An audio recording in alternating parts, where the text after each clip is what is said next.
Permasalahan pendidikan dan solusinya. Kelompok 5. Dengan anggota Hilma Najmah dengan NIM 4101420149, Naila Salsafila 4101420155, Yunita Rahmawati 4301420 Ani Rahayu 430142054, Mailatur Rofiqoh 430142074, Andreina Rizky 430142096. Permasalahan pokok pendidikan. Sepanjang sejarah perjalanan pendidikan, tentulah mengalami berbagai masalah yang dialami, yang diupayakan pemecahan permasalahannya untuk menuju pendidikan yang lebih baik dan mencetak siswa-siswi atau sumber daya manusia yang bermutu dan berkualitas. Dalam Syafril dan Selhendri Sin 2017 180-183 terdapat 5 permasalahan pokok pendidikan, yaitu yang pertama kuantitas, 2 kualitas, 3 efisiensi, 4 efektivitas, dan 5 relevansi. Itu kuantitas, yaitu permasalahan mengenai banyaknya murid yang harus ditampung dalam sistem pendidikan. 2 kualitas pada umumnya dilihat dari hasil atau output pendidikan itu sendiri. Kadar ketercapaian tujuan tersebut tergantung pada lembaga yang menyelenggarakan pendidikan tersebut serta sukar ditetapkan secara pasti. Karena alat ukur keberhasilan atau kualitas seseorang, siswa atau anak di sekolah belum ada yang baku. 3. Efisiensi. Dikatakan ideal apabila penyelenggaraan pendidikannya hemat waktu, tenaga, dan biaya tetapi produktivitasnya tetap optimal, seperti kesesuaian jadwal mata pelajarannya dengan guru pembelajaran tersebut. Yang keempat, efektivitas mengenai pencapaian hasil program yang dibuat. Bila rencana pembelajaran yang dibuat oleh guru sesuai dengan silabus, maka pembelajaran tersebut dapat dikatakan efektif. Yang kelima, relevansi mengenai sistem pendidikan dapat menghasilkan output atau keluaran yang sesuai dengan kebutuhan. Kesesuaian atau relevansi tersebut meliputi kuantitas dan kualitas output tersebut. Selain itu, mengenai kesesuaian atau relevansi, apabila dilihat dengan seksama, dalam membangun sebuah sekolah pasti dilandaskan kebutuhan yang real dan selaras dengan pembangunan nasional, dan melihat juga kearifan lokal di masing-masing daerah. Pada umumnya, kriteria relevansi yang disebutkan di atas cukup ideal apabila dihubungkan dengan keadaan yang ada di Indonesia, di mana 1. Kualitas lembaga pendidikan masih bervariasi. 2. Sistem pendidikan kita banyak menciptakan output yang siap diterima di dunia kerja. 3. Belum dimilikinya roadmap kebijakan kebutuhan tenaga kerja yang mana dapat dipakai untuk menyiapkan lulusan yang bisa diterima di dunia kerja. Proses pembelajaran berjalan dengan baik apabila didukung oleh berbagai unsur pendidikan. Di antaranya, yang pertama, tenaga pendidik. Yang kedua, peserta didik. Yang ketiga, sarana pembelajaran. Yang keempat, kurikulum. Dan yang kelima, lingkungan sekitar.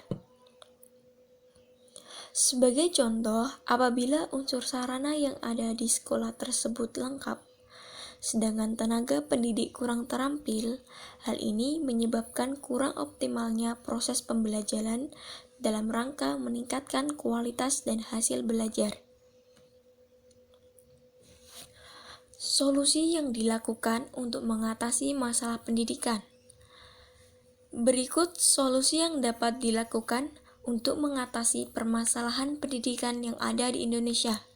Yang pertama, menetapkan kebijakan yang bersifat efektif dan berkelanjutan.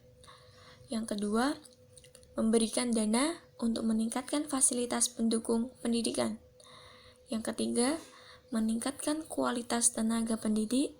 Yang keempat, penanaman pendidikan karakter kepada siswa. Dan yang kelima, pemerataan pendidikan di setiap wilayah. Solusi yang pertama yaitu menetapkan kebijakan yang bersifat efektif dan berkelanjutan. Kebijakan yang terus berubah-ubah hanya akan membuat kebingungan bagi para siswa dan guru, yang nantinya akan berakibat pada kualitas pembelajaran siswa itu sendiri. Pemerintah harus menetapkan sebuah kebijakan sistem pendidikan yang mendukung dan merangsang daya pikir serta kreativitas siswa. Selain itu, pendidikan karakter juga tak kalah penting untuk mendukung terciptanya sumber daya manusia yang berkualitas dan berdaya saing. Pemerintah juga harus memikirkan bagaimana kebijakan mengenai sistem pendidikan ini dapat berlangsung secara berkelanjutan dan dapat menyesuaikan dengan masa yang akan mendatang.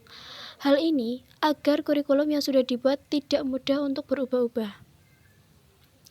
Yang kedua yaitu memberikan dana untuk meningkatkan fasilitas pendukung pendidikan. Seringkali, dana untuk pendidikan ini dikesampingkan, dipandang sebelah mata, dan bahkan seringkali dikorupsi. Padahal, dana untuk bidang pendidikan ini akan sangat membantu pembangunan fasilitas yang memadai bagi para siswa. Dengan adanya fasilitas yang menunjang dan memadai, maka juga akan meningkatkan kualitas pembelajaran para siswa dan secara tidak langsung juga akan memperbaiki dan meningkatkan kualitas sumber daya manusia kita. Pemberian dan untuk fasilitas ini, entah itu berupa transportasi, buku-buku, meja dan kursi, atau bahkan dana untuk pembangunan fasilitas berupa laboratorium dan sebagainya.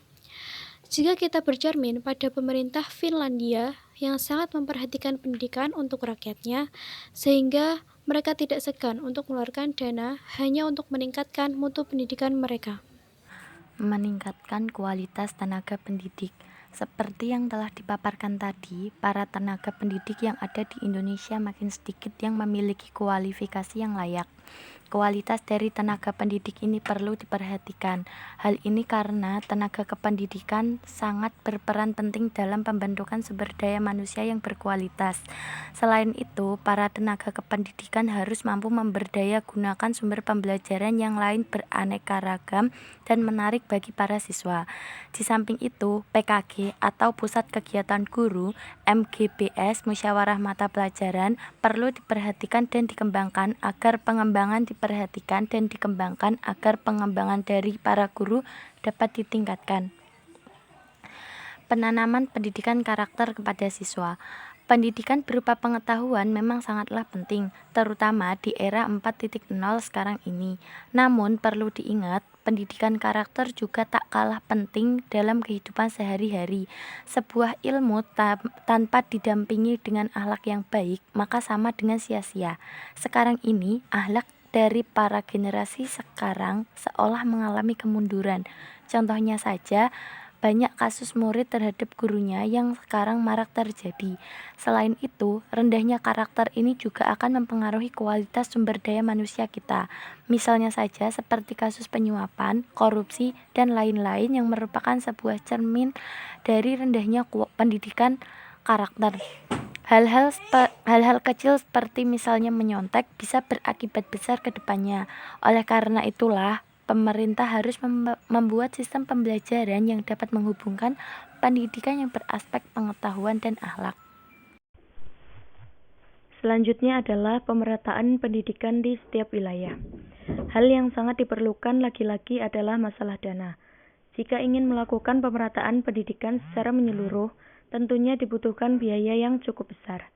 Hal lain yang menjadi penghalang adalah masalah keterjangkauan. Akses yang sulit dijangkau membuat pemerataan ini akan sulit terwujud. Namun, sebenarnya pemerintah sudah memiliki cara untuk mengupayakan pemerataan pendidikan. Dilansir dari Detik News pada tahun 2017, Kemdikbud telah memberlakukan sistem zonasi pada penerimaan peserta didik baru yang diatur dalam Peraturan Menteri Pendidikan atau Permendikbud nomor 17 tahun 2017. Sistem zonasi ini diharapkan akan mengurangi eksklusivitas, rivalitas, serta diskriminasi di sekolah-sekolah negeri yang merupakan barang publik. Hal ini akan membantu pemerintah dalam memberikan bantuan atau afirmasi yang lebih tepat sasaran, baik yang berupa sarana dan prasarana sekolah maupun peningkatan kapasitas tenaga pendidik dan kependidikan. pendidikan harus mendapatkan perhatian yang serius bagi setiap bangsa, karena pendidikan akan dapat dilihat maju mundurnya suatu bangsa. Tentu saja bangsa Indonesia tidak mau hidup keterbelakangan akibat aspek pendidikan tidak mendapat porsi yang cukup dengan teriringnya berbagai kemajuan di bidang lain. Dengan demikian, dapat disimpulkan bahwa pendidikan sebagai suatu sistem pencerdasan anak bangsa saat ini dihadapkan pada berbagai tantangan globalisasi. Yang kedua, berbagai persoalan pembelajaran terutama yang menyangkut metode pembelajaran yang tepat bagi anak didik perlu dicari jalan tengah yang terbaik sebagai solusinya. Yang ketiga, sejalan dengan tantangan kehidupan global, peran dan tanggung jawab guru pada masa yang akan datang akan semakin kompleks, sehingga guru dituntut untuk melakukan berbagai peningkatan dan penyesuaian penguasaan kompetensinya. Demikian presentasi dari kelompok kami. Apabila masih ada kekurangan dan kesalahan, kami mohon maaf. Terima kasih. Wassalamualaikum warahmatullahi wabarakatuh.